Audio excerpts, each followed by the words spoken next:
Well, not much of an introduction is really needed for Don Truitt. Don and Jan, and there's some Peter's been with us for many, many years here at St. Mark. And he's got some really healthy hobbies. But tonight he's not going to be talking to us about tomatoes, which is one of his hobbies, as well as gardening in general. But I thought he really came up with a wonderful topic that I probably never would have come up with on my own rather. Bless and sanctify these bees. And that's actually a line from the prayer that's in the book of Needs for the blessing of bees and beehives. Yeah, it's in there. There's actually one specifically for that. And that kind of opens the door to this tradition, which he's going to tell us a little bit more about tonight, about beekeeping and honey, the result of beekeeping, and wax, of course, with candles and all of that. And it's not just an Orthodox tradition, but it's deeply rooted in Scripture. I mean, you've got mention of bees and honeycomb in the Old Testament and the New Testament. So without spilling any more of those, whatever he's going to talk about, hopefully they didn't. No. Don Truitt, thank you. There you go.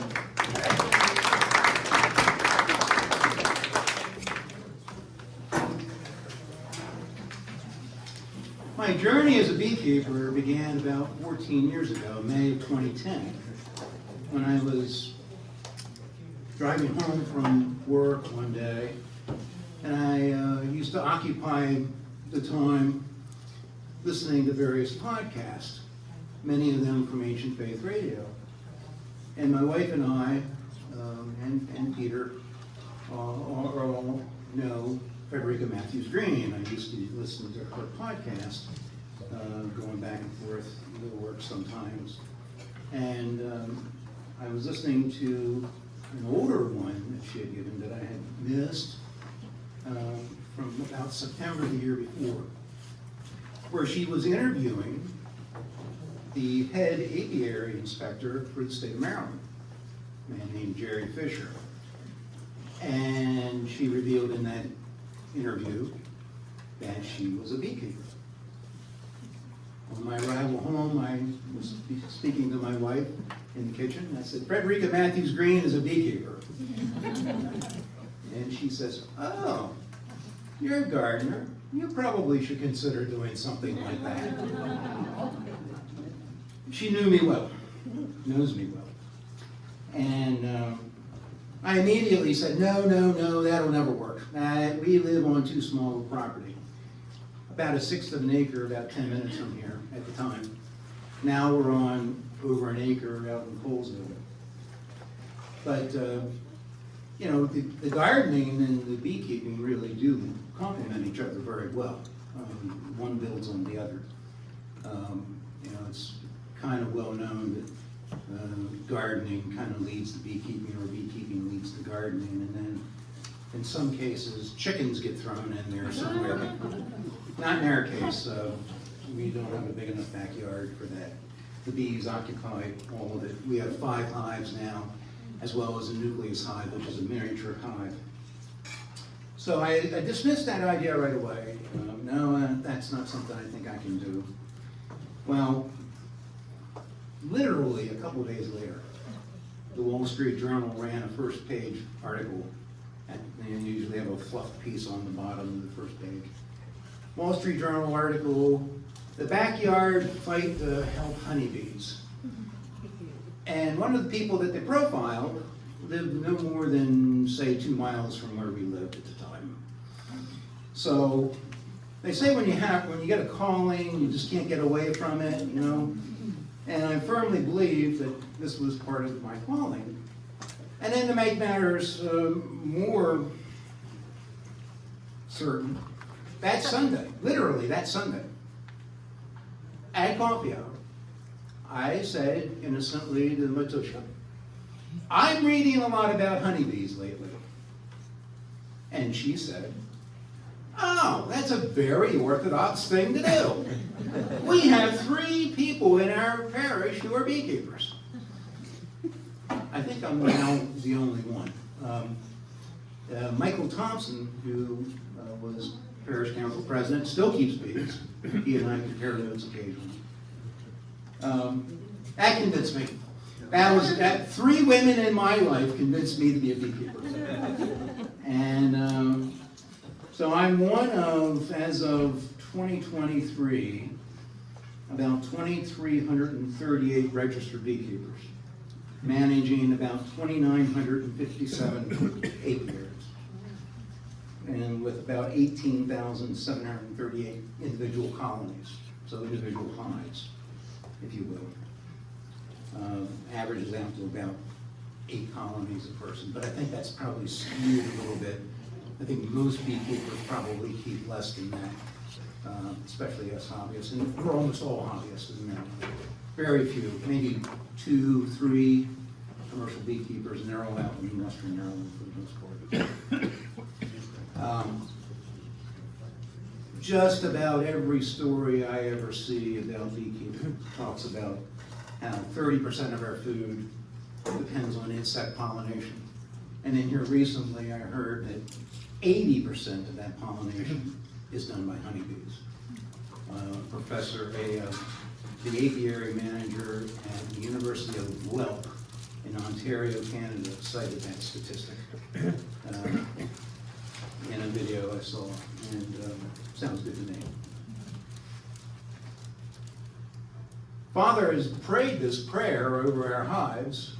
Michael told me about it back when I was talking to him about honeybees. It's a wonderful, wonderful prayer, and it's full of life. You know, Jesus said he came to give us life and give it abundantly. When I look at my bees, I see abundant life. Oh, God, the creator of all, who blesses seed and increases it and makes useful that employed for our use, through the intercession of our forerunner and Baptist John, who mercifully bears our prayers to you, be well pleased and of your own deep compassion to bless and sanctify these bees, that they may bear abundantly their fruit, with which your temple and your holy altars are adorned in magnificence, and that it be useful to us in Jesus Christ our Lord, to whom is due honor and glory unto ages of ages. Amen. You see it in our church every week. The beeswax candles. You could smell them. You could smell the richness. And what I want to do is do a little show and tell with you. And I did bring, this is, unfortunately, I wasn't able to steal a well-defined and drawn-out frame of beeswax from the bees today. There were too many on the frames. I actually did visit them and try to convince them, and they weren't cooperating. However, this is a frame I took off my hives last fall. This happens to be plastic foundation. I favor the wax foundation, but I have experimented with plastic. But it is, on this side in particular, drawn out with actual beeswax. And if you look closely on the side that's the most drawn out, you'll see a little liquid in the bottom. And that's probably the remnant of some of the nectar that they went through. So if anyone would like to look at this, it's pretty interesting. If you take a whiff of it, you'll see how wonderful it smells as well. Now, I have made our own candles, which is an interesting process. I wrote an article for the Evangelizer about that. I think about a year ago, maybe a year and a half ago. So then, there's a separate prayer. O God, having instructed us out of your ineffable mercy to use for our needs the fruit and work of these bees, knowing how to do good through human labor and these wordless hives, humbly we pray to your majesty, be pleased to bless these bees and increase them for your use by the human race. Preserve them and make them fat. I love that. The first time I heard that, I thought that was tremendous. Make them fat. That everyone hoping in your majesty and the expanse of your compassion and compassions who are laboring in the care of these living things be granted and receive abundant fruit of their labors and be filled with heavenly blessings from Jesus Christ our Lord, to whom be honor and glory unto ages of ages. Amen. This is our apiary when we lived closer to the church, 10 minutes away. This was probably very early in my beekeeping career because my bee suit is white. I have the same bee suit today. It is very dirty, but I'm attached to it. It's a relic. The company that made it is no longer in business. But you can see, at that time I had 2 hives. There's only one you can see here. And that shows the box. The hive, when you construct it, is made up of individual boxes like this, all hollow. And the frames hang from that box. And you can build it as high as you need it to be. I have some hives on our property now that are about maybe 6 boxes high. And they will fill up with bees and honey during the course of the season. And I will add to them as needed. So it's a very, very wonderful, wonderful way to spend an afternoon to get into a beehive. We pray every week to detach ourselves from earthly cares. And when you're going through a beehive, you kind of do that. Because whatever else is going on in your life, and I had a very stressful job when I was working. I just dealt with the bees. It was wonderful. So in that same blessing, there's the episode, the post-resurrection appearance of Jesus in Luke, where the apostles obviously had some doubts about Jesus and his resurrection, and he asked them for some food. So they gave him a piece of broiled fish and some honeycomb. And he took it and ate it in their presence. And according to the Orthodox Study Bible, that honeycomb represented the sweetness of divine wisdom. And the fish act of virtue. And as a beekeeper, I just love that story. And I love the one in the next frame about St. John the Baptist and the honeycomb. He ate wild honey. And that means he ate honeycomb. You can eat the whole thing. Now, the bee extractor in this country was, the bee extractor where you take the frames of honey and you extract the honey, that was not invented until 1864. Prior to that, when you had honey, you ate the whole honeycomb. It's edible.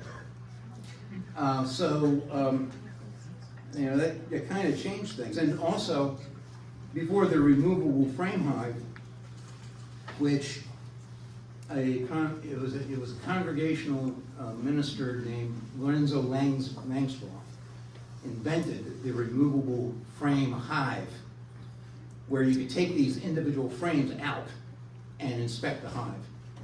Before that, people kept things in skeps and tree logs and things like this, and it was in order to harvest the honey, you had to kill the bees. They used sulfur to harvest honey back then. And speaking of honey, I also have a little treat for the crowd. I wanted to pass around. On this side, you can take the cap off, and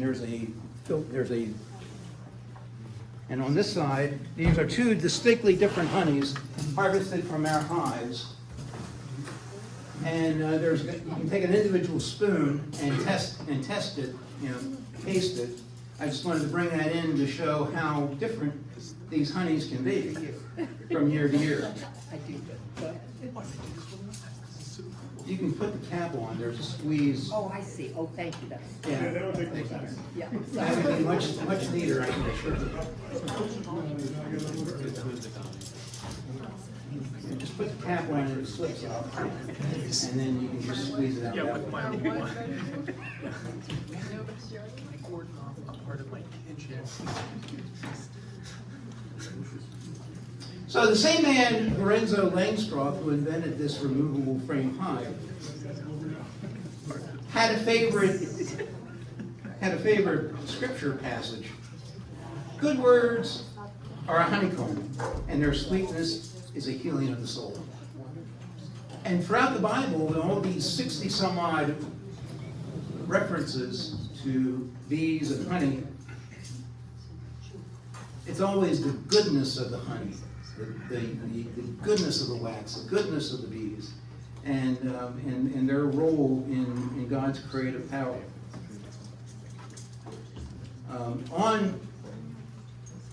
On the honey jar that I use, I wanted to put something scriptural. So I used Proverbs 24:30. My son, eat honey, for the honeycomb is good. And I figured, what better than to put on a label for honey? The Orthodox Study Bible says that honey is the teaching of wisdom. When it is eaten, it sweetens the soul. He uses honey figuratively, meaning divine doctrine, which restores the spiritual knowledge of the soul.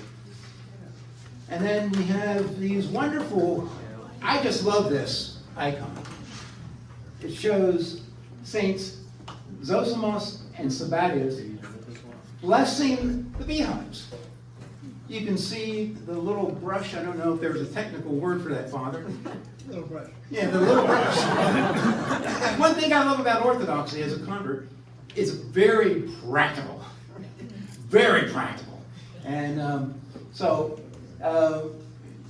found more on Saint Zosimus than I did on Sabatius. But he was raised in piety. He gave away his possessions, became a monk when his parents died. He helped establish the Slovoki monastery. But he is the patron of beekeepers and a guardian of beehives. Next slide is okay. And this is Saint Haralambos. It's the first beekeeping icon I acquired after I became a beekeeper. In the Bulgarian church, I understand, I've seen these wonderful photos. On his feast day, people bring their new honey to church, and they put candles in it, and they form this huge cross in the church for the blessing of the honey each year on February 10th. So we were on vacation once down in Florida. We went into the Greek Orthodox church in St. Augustine, and they had relics of St. Haralambos there, which I thought was great. One I did not list in this PowerPoint. The story is very compelling. There's another Orthodox patron of beekeepers, St. Ambrose of Milan, also falls into that category. As an infant, the story is that several bees hovered over his head, but he was not harmed. They left honey atop his head. His parents saw this as a sign that he would be eloquent and unite differing factions. And this is why he is the patron of beekeepers as well. St. John Chrysostom. The bee is more honored than other insects, not because she labors, but because she labors for others. And throughout the hive, you see examples of this. Now, there's pretty much three castes in a beehive. You have the queen. In the old days, people used to think that there was a king of the hive until they found out otherwise. This here, by far, the biggest thing in the whole hive is the queen. When I was a new beekeeper, every time I saw a little drone, I thought, well, maybe that's the queen. The drones are all the men, by the way. They do nothing. The only thing the drone does in the entire hive is mate with the queen, and then they die almost immediately. The queen runs everything. She will lay a good one, a couple thousand eggs a day, all day long. And she's really the key to whether this hive is going to succeed or not. She sets off pheromones that will influence the industriousness, the attitude, you know, the level of defensiveness that the hive might have. But she's huge. This one happens to be just beautiful as far as I'm concerned. I know it's kind of hard for a lot of people to consider an insect to be beautiful, but she's gorgeous. And by far, you know, and usually the bigger the queen is, the better they are. You want a big queen. There are a lot of workers here. Undoubtedly, there's drones as well. Drones have to have good eyesight because they're always looking. They go to these drone congregation zones where they all go, and queens know to go there about 30 or so feet up, and they do the mating up there. The workers are all female, and they go through a procession of jobs.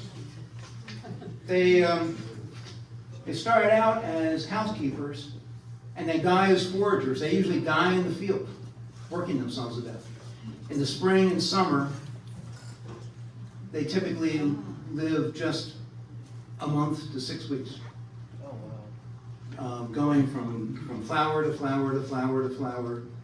Or they also collect, besides nectar, which is what they use to make the honey, they also collect pollen, which is the source of food that they give to the young as they're developing. And then they also collect water to cool down the hive. And then they also collect tree resins, which they use to make a substance called propolis. If you look at this bee box here, there's various places where they've put propolis. That serves two roles. It is a glue that holds the hive together, and it also has antiseptic qualities to it. People make tinctures various places in the world out of propolis and drink it. To try to ward off infections and such. I know people who've been very badly sick with COVID, and I've given them honey, and they've said that it has helped them quite a bit as well. Now, the poor drones, there's about 1,000 of those in a full-size hive. At the height of the summer, a honeybee hive can have 50 or 60,000 bees. About 1,000 of them are going to be drones usually. They come from the unfertilized egg of the queen. She can control whether she lays a drone or a worker egg. Pretty miraculous. And his primary role, as I said, was to impregnate the queen, and then they die. In the cold winter months, once we get to about November, these poor guys get kicked out of the hive by the workers. And I've seen them try to go back into the hive repeatedly. And the ladies just keep shoving them right back out. Next slide. Now, if it works, this should be a video. I was out, this was in my own bee yard about a week ago, I guess. And it just looked so beautiful. I figured I would throw this in just to show you what active, busy springtime hives look like. And they literally dance. We hear, I love what we put in the iconography in the back of the church. This is the day that the Lord has made. Let us be rejoicing and glad in it. And also, this is the day that the Lord has made. It's like these bees are dancing in creation. I just love to see that. Next slide. This one should also have a video. Okay. My wife and I were setting out by our garden one day last year, and when you're a beekeeper, sometimes you'll have stray old frames laying around the yard, the various places. This little girl is collecting propolis from that old frame. If you look at her back legs, I don't know if you can see that or not from your vantage point, but if you look at her back legs, right there, there's propolis. She's collected that to take back to her hive. In the, even in the dead of winter, we've been sitting out there sometimes on a warm day when they're flying, and usually it has to be about 50, 60 degrees for our bees to fly. Sometimes they'll be out flying and they'll be collecting minerals. They'll be collecting dirt. You say, what are they collecting? Well, it's the best explanation I've ever heard from bee experts is they know that they need certain minerals and they're collecting that from literally from the dirt to take back to the hive. Next. Okay, so I passed around the mostly blank frame. This is what it looks like when they've built out a little bit more. Now this is under construction. These bees are actually building the honeycomb that goes on that frame. That's a fairly new frame. And beekeepers really value their wax much more than the honey. The bees take, they have to take 8 parts of honey to make 1 part of wax. So, very much valued. They secrete the wax through their glands. They have wax glands that they secrete it through, and then they shape it by chewing and forming these perfect structures in the body of the frame. They're just miraculous. One of the things I love about them is there's so much to learn. Okay, next frame. This here, I think I took this within the last several days. I saw this queen, and this is a new queen, by the way. I just bought her. When you've got enough hives, instead of going out and buying new hives when your hives die the prior winter, you can make splits. So you can take excess bees off your other hives, and you can buy queens that come in little cages like this. And I think these ones came from California. But they're carniolans. There's various races of bees. Very popular race for people to keep is Italians. There are also Russian bees. This is from the Asia side of Russia. I like the carniolans. I've been keeping them for a couple years now. I love them because they're gentle and productive. They're the nicest bees I've ever kept. Go ahead and roll this. And they're going to do something very interesting here. I know this is short, but you see how they're all congregated around her? They're attending to her. That's her court. They attend to her every need. That's what St. John Chrysostom was talking about when he said they serve others. And she really doesn't, besides laying the eggs, she doesn't do much else. But she's so critical to the life of the hive. And they know it. If I was to take that queen out of that hive, they would know just like that they didn't have a queen. And within a short period of time, maybe a day or two, they try to start making another queen. And they can do that with an individual egg. And the younger the better.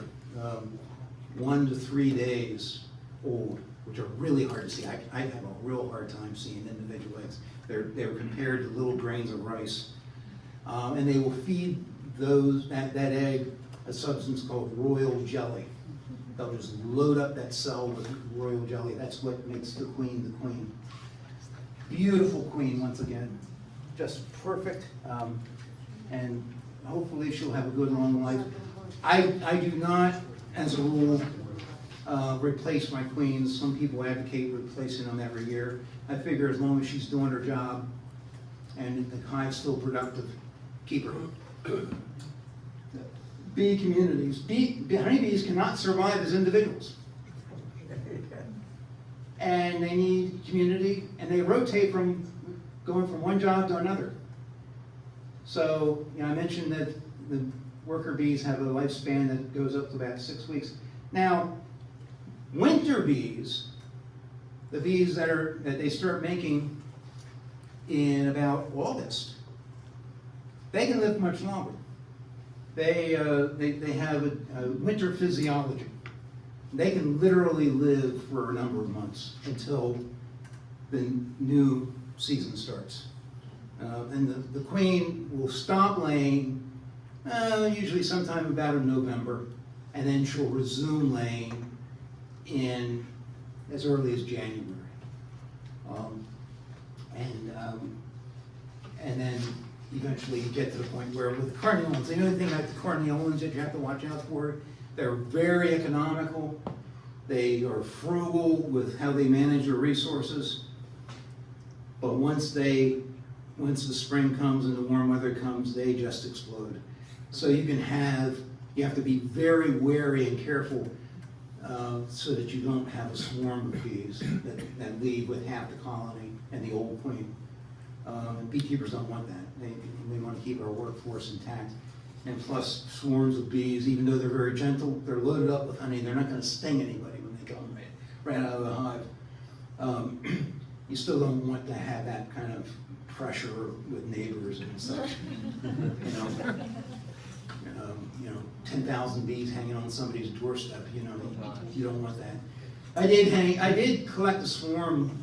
Let me see how many one time. I did collect a swarm several years ago from a lady's house in Chevy Chase, and she was a dear lady. She had her granddaughter with her, and I showed up at the house. I happened to be at work when I went over to get these bees, and they were on a barberry bush. And I said to the lady, "Do you mind if I cut the branch of the barberry bush, a low-growing bush?" But they were all there, and I had my box. All you have to do is take the branch and tug on it downward, and the bees will spill into the box. And as long as you get the queen, the others will follow. She said, "Fine." So I collected the bees, and I'm at work. What am I going to do? So I figured, well, I parked in the Geico garage at the time. And I said, I think I had assigned space too. So I drove back to work and cracked the window a little bit. Came back about an hour later, and there were about 20 bees flying all around my car. And I'm like, oh, what am I going to do? What am I going to do? So I made sure that they were secure as I could make them. And I think they ended up for the rest of the day, which was only a couple hours, in the trunk, and they managed to make it home, and they were okay. Honeybees have various roles that they go through sequentially. When a honeybee emerges, now one thing I forgot to go over was the amount of time that it takes for these bees to be made. Let me see if I can get there. Yeah. Interestingly, the queen can hatch in 16 days from the time that the hive decides that they're going to make another queen. Workers, 21 days. Drones, 24 days. Okay? So we have a pest that's been bothering our bees and killing them for the better part of 20 years, maybe longer, called the Varroa mite. It's a little red bug that vectors diseases, saps the health of our bees, and it's the #1 threat that we have in this country. They go after the brood, the drone brood, because that's the brood that's in its cell the longest, and they'll attack it that way. So as a beekeeper, you have to have a strategy to take care of these varroa mites, or else your bees will die. There's no way to sugarcoat it. Yes? Okay, so are they native to North America, these mites? No. Okay. No. Their origin is Asia.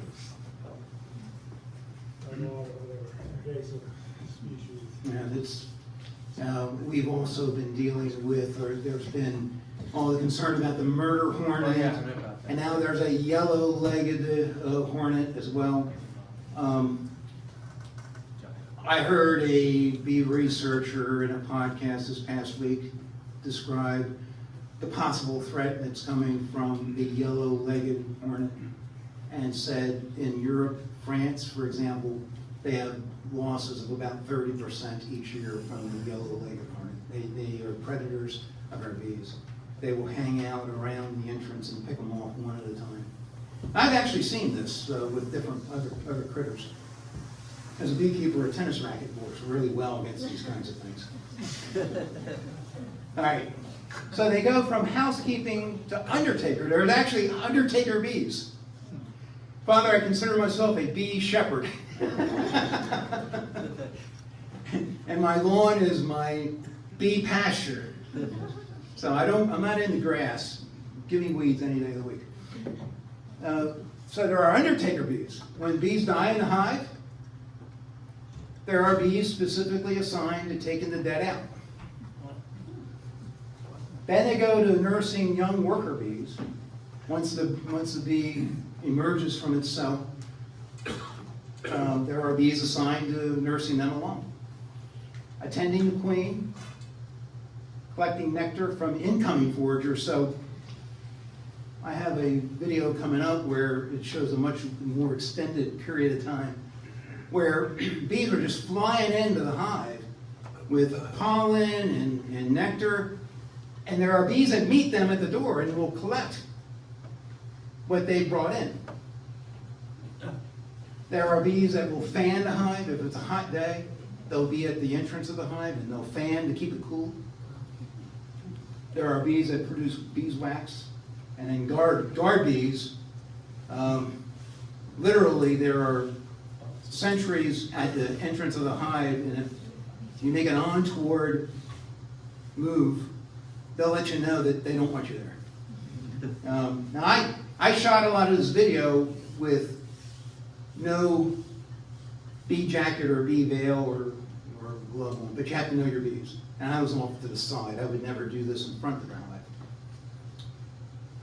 And then eventually they become the field bees, and that's where they die usually. They usually die outside the hive. Next one. This is a little picture I took out in my cucumber. I was out in the vegetable garden, and I was looking at a cucumber plant, and this little girl is pollinating the cucumber. Now, usually you'll see other critters in there, other bees, but in this particular case, she was in there. So, in the late afternoon at my hives, you'll see, and I think this is pretty much anybody who's a beekeeper, you'll see the new bees that are about to enter into the foraging world coming out of the hive, and they'll make sort of a figure 8 in front of the hive. Okay? That's to orient themselves as to where the hive is. And it's really a cool thing to see. You'll see them do this. She's got, you can't see it in this picture probably, but she's got yellow pollen on her legs, where she's collected the yellow pollen from probably other cucumbers. This is how you get cross pollination, by the way. When you get a seed in the mail, or when you get a seed, of maybe a tomato that you think is going to be a Mexico midget, and it turns out to be something else. Sometimes that's the reason. It's because the bees got to it. So she can visit 10 flowers a minute and perhaps more than 600 before returning to the hive. Next. I love this color, Father. It reminds me of the color of your paschal vestments. That is about as pure and white as you can get, as far as I'm concerned. So, it's estimated that foraging bees visit 5 million flowers to produce 1 pint of honey. They travel as far as 3 miles to find nectar, which is the equivalent of 6,000 acres. And they are attracted to mass sources of nectar. So, if you are the kind of person who wants to help the bees by planting pollinator plants, get a lot of them. Individual plants don't do as much as a big bed of something that they like, yarrow, for example. They communicate to each other where these mass flower sources are by performing the waggle dance. I've seen this. Unfortunately, I couldn't get a video of it. But they will look like they're doing the jitterbug just about. And they're communicating where the good nectar sources are, distance, direction, all relative to the sun. This had to have been down to 18% humidity or so before they'll cap it with honey, or with wax. Excellent. I just heard this quote. There's a world famous entomologist, bee researcher. He's now retired from Cornell. And he was talking about the waggle dance. And he said in the middle of this podcast on April 1st, and it was not a joke, I guess one thing I'd like to say about the waggle dance is that it's a very special behavior. In fact, there's only, when a bee does the waggle dance, she's telling other individuals distance and direction to an important site without leading them out to the site.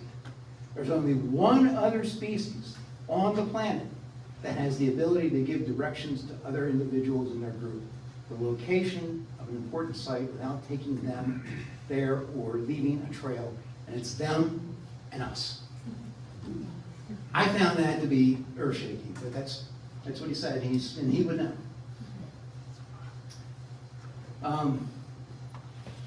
Yeah. Okay. That's our queen again, by the way.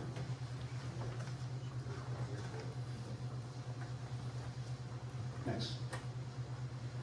So, this is some tulip poplar photos. We have, let's see, 4 massive tulip poplars in our front yard. Good for a beekeeper property. So tulip poplar trees, linden trees, also known as basswood. Some people call them lime trees. Goldenrod, ornamental cherry, holly, red maples, Russian sage. They like that. Black locust, white clover. I will plant clover in my lawn. You go to the garden center and ask for clover, they'll say, we don't carry that, but I gotta get a mail order. Very important source of food in the height of the summer when there's very little else for them to go to. Black medic also, other clovers or just white clover? Yes, it's got to be usually the white, the crimson clover and the ones like that. Their proboscis does not go deep enough. I think that's the explanation. White clover is the best. I think yellow works also. And then pussy willow also, especially for the pollen. Next slide. What was that plant there? Excuse me. What was Oh, that? that is a tree in our front yard called the tulip poplar, the tulip tree. Oh, And so these, they're old hardwood trees. I have one growing in my yard right now, but it's like only this small. Yeah, well, we've got some massive ones. Go ahead. And as you saw from the honey that I passed around, this was 2 different harvests. One was in September, one was in July. The right one was in July. They were influenced by different kinds of nectar. And it just goes to show you, I hate to compare it to wine, but it's a little bit like wine. From year to year to year to year, it can be different. Go ahead, next one. And already talked about the varroa mite. This is not from my hive, but this is a good depiction of what a varroa mite looks like. That's on a queen. I can't imagine that. I mean, when it gets to the point where it's on the queen, I think the hive's pretty much dead. Go ahead. And challenges. I gotta say, overuse of pesticides, indiscriminate use of pesticides is a big issue. Monoculture. And, you know, as a beekeeper, I hate to see a warm winter. It is really tough on our bees when we have warm winters. I would rather see a freezing cold winter because they're better able to manage their resources that way. They're better able to manage the amount of honey that they've stored. When it's a warm winter, they go through their honey stores just like that. And so what I do is I walk into a grocery store, usually in November, December, buy about 50 pounds of sugar, and I'll mix it up with water and give them sugar bricks. And inevitably, the clerk will ask me if I'm having a bake sale. When I say no, I'm a bootlegger. Sometimes I'll actually tell them no, I'm a beekeeper, and I feed it to my hives. Next. Plant good nectar producing plants. Limit use of pesticides if you can. And I love dandelions. There's an old adage that if your bees made it until the dandelions, then your bees made it. And this is the best year I ever had in terms of survivability. Nationally, 30 to 40% of our hives are lost every year. Every year. Now, people will ask me, are the bees endangered? No, technically they are not. However, and we can make more bees, but it takes a lot of resources and money to rebuild this population every year. And you know, that's the problem. And the other problem is we have an aging commercial beekeeper population. Very hard work, working long hours all across the country. And you know, there's a lot of people like me that just have a few hives. And the demographics on beekeeping has changed quite a bit since I started. It's a much more diverse group today, younger and everything else like that. But we need more commercial beekeepers if we're going to continue having the kind of food that we have, or else change the way we eat. Next slide. And that's me out in my bee yard. And you know, if you want to learn more, there's Bee Culture Magazine, American Bee Journal, and the land-grant colleges and universities are great resources. Cornell, I don't know if it is one, but it's an excellent resource. The University of Florida has an excellent department that deals with this, and others. And I just gotta say, as an Orthodox Christian, I love being a beekeeper because it shows me the creative power of God. And there's always something new to learn. And, you know, to quote the great philosopher Winnie the Pooh, you can never tell with bees. Oh, yeah. And that's all I got.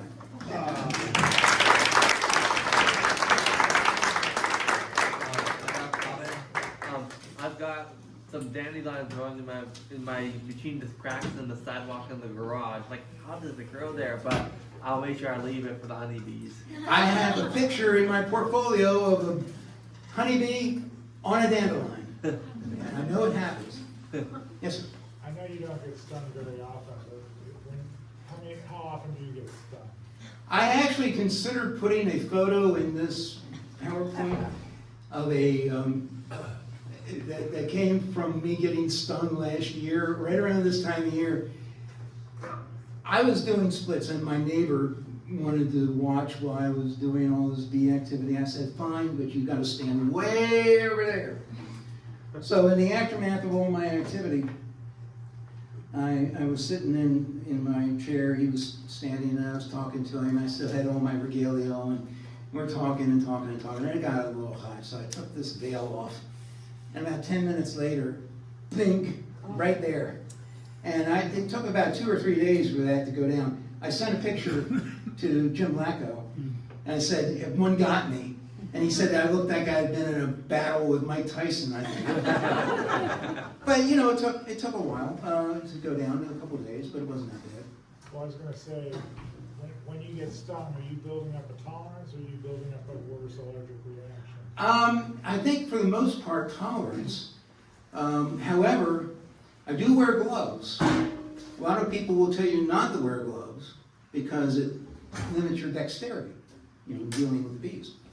I wear gloves because I've heard a few stories of people who've had a reaction, you know, a systemic reaction out of the blue. You know, no warning or anything like that. So we do keep EpiPens around. Yeah, I get stung about 2 or 3 times a year, but it's almost always my fault. Because I'll forget, when I come in, I'll forget, oh, there might be a bee on my hat, or something like that. So, you know, I reached into a tomato plant a couple years ago, and they don't really pollinate tomatoes. Tomatoes are self-pollinated. But there happened to be a honeybee right there, and I got stung in the finger. But, you know, it's just part of the hobby. Yes? Do you have to be careful of any bacteria or fungus you might carry into the hive on your hands? Or like when we handle this slat? No, not really. They're pretty clean creatures. And me, myself, I have gloves on anyway. You know, so the main thing, their main threat is the things that I already discussed. And one thing you do have to be careful with is there's the worst disease that they can have is American foul brood. And if a hive has American foul brood, then the whole hive has to be destroyed. And if you had American foul brood, you could spread it by going from hive to hive. So that is something to be considered. Matushka. So I'm really glad to have encouraged you in this, but I think everyone should know that every year he shares some honey with me, and I use it in the bread that we have after pre-sanctified.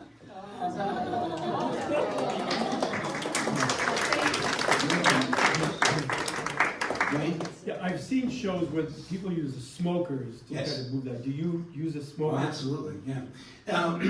Now it's one of the key skills as a beekeeper is to be able to reliably light your smoker and keep it lit. So one of my first books I read about beekeeping, and I took about a year between the conversation I had with Matushka and becoming a beekeeper. About a year went by. I studied. I went to beekeeper meetings. I read, because there's a lot of decisions that you have to make. And tell me your question. It was about the smoke. The smoker. So one of the key things is learning how to light a smoker can be really frustrating if you don't take your time. So one of the first books I read was a book called Beekeeping for Dummies. And a guy named Howland Blackiston made a YouTube video that I looked at a couple years ago, and I finally have gotten to the point where I can light a smoker pretty reliably and not have it go out in the middle of the inspections. And you basically take a wad of newspaper, put it in your smoker, light it, and then you gradually add small twigs and sticks and such, and you get it going pretty good. Kind of like a fireplace, I guess. And then different beekeepers like to use different fuel. The real fuel comes on top of that. And I usually use burlap. I have some little burlap I use. And it makes a nice, thick, cool, you want a cool smoke.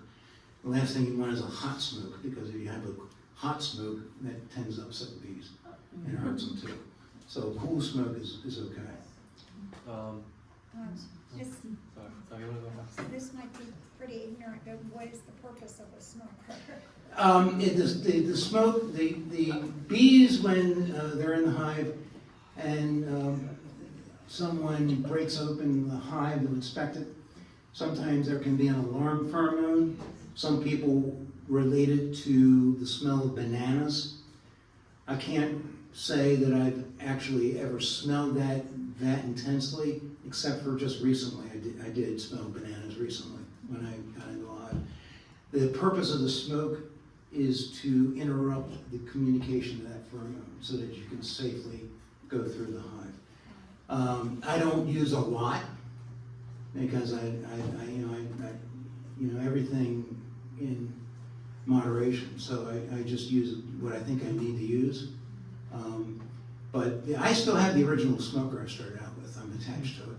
Now, in countries where they have Africanization, like in South America, those smokers are huge, and they've learned to live with the bees that way.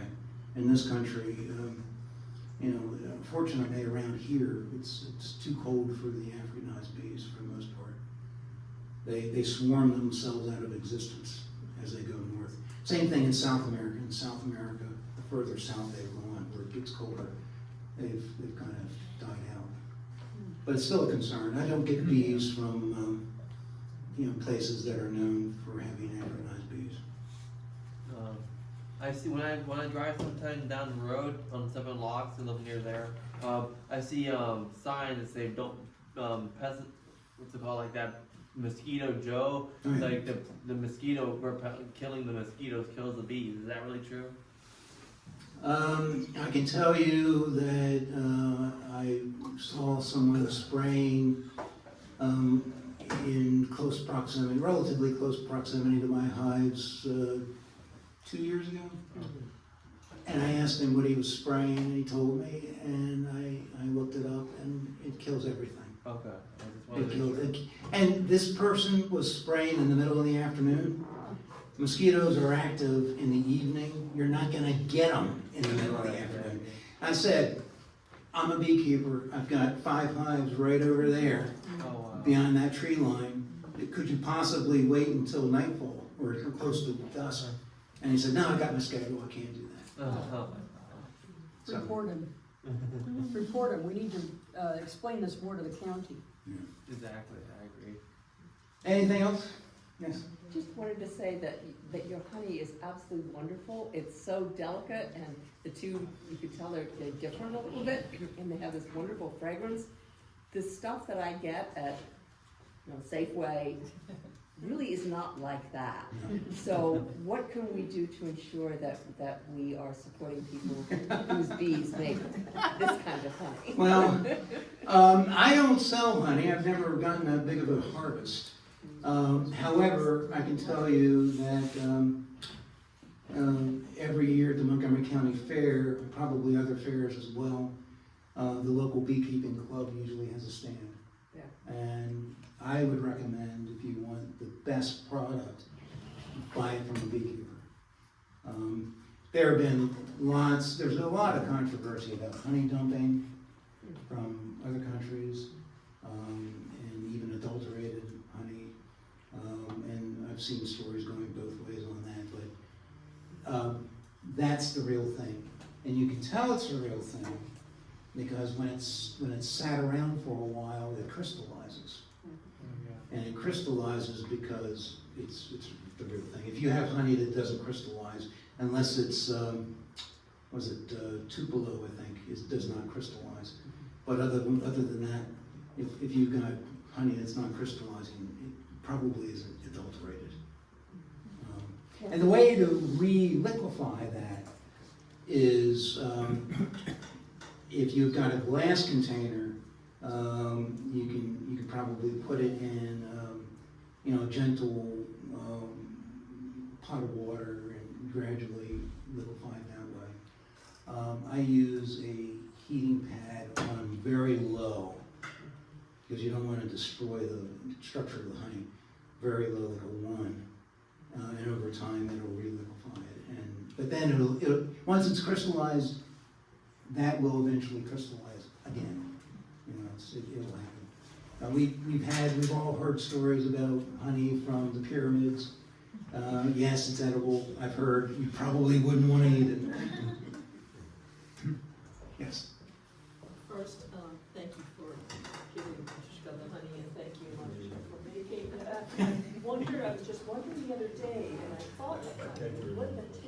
curious what that meat tastes. Yeah. That's really special. I use it in pancakes.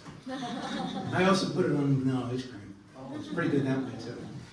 You know, I use it in tea just like everybody else, but I like to use it in cooking. I substitute anytime I see sugar in the recipe. I use honey, and I don't really have a proportion. I just do what looks right to me. You know, that's primarily how I use it. When you were talking about the swarm in Chevy Chase, Mhm. okay, how did you know someone called you and knew it was yours? The Montgomery County beekeepers have a swarm alert line. You can report swarms, I think from the website, and when that happens, there's an announcement made. There's a swarm in Chevy Chase. Let me know if you can go get it. And then about 20 people volunteer to go get it. Oh, The wow. first person, see, it's free bees. A nucleus colony of bees runs about $200. Oh, wow. So beekeepers, if they have the room, they want the free bees, because the deal is, I'll take the bees, but you know, I take the bees, right? And so it's a very good way to pick them up. Sometimes it's a good deal because they live long and prosper, and sometimes, you know, they're infected with Varroa and other things, and so it's not a slam dunk necessarily. Anybody else? Yes. How much did your queen bees cost? There's a range, $40, $50 in some cases. Another great resource I can send you to is the Orthodox monastery in Wayne, West Virginia, has some wonderful, wonderful videos on their website. They call themselves bee monks. And the blessing of the beehives that I was describing and quoting from, they have the complete blessing on that website. It's wonderful. It's obviously right after Pascha, so they're singing all the appropriate troparia and everything. And the amazing thing to me is the priest who's doing the blessing has got his stole on, and he's got his brush, his little brush, right? And he's got a brother monk standing beside him. He's got all the monk regalia on, and he's got his bee jacket on, and he's got his veil flipped backwards. Doesn't have it on, and they're going up and down these they're nucleus hives that they're getting ready to sell to people, and they're blessing them. And there's bees flying in the air, and these monks are just going up and down the aisle, and they're not bothering them one bit. But spring, they're really laid back. You know? In the springtime, I guess they celebrate the resurrection too. And they're very happy. But in July, when there's a dearth, then, you know, you have to be more wary of them. You know? They rob each other in July when there's a shortage of nectar sources. They'll rob, and then as a beekeeper, you have to put up a robber screen to keep that from happening if you can. Christina, do you have anything? That's, I have a million questions. When you become a beekeeper, you never have a lack of things to talk about at a party, because once it's out that you're a beekeeper, people have a lot of questions. I love it. Well, if that's everything, thank you so much.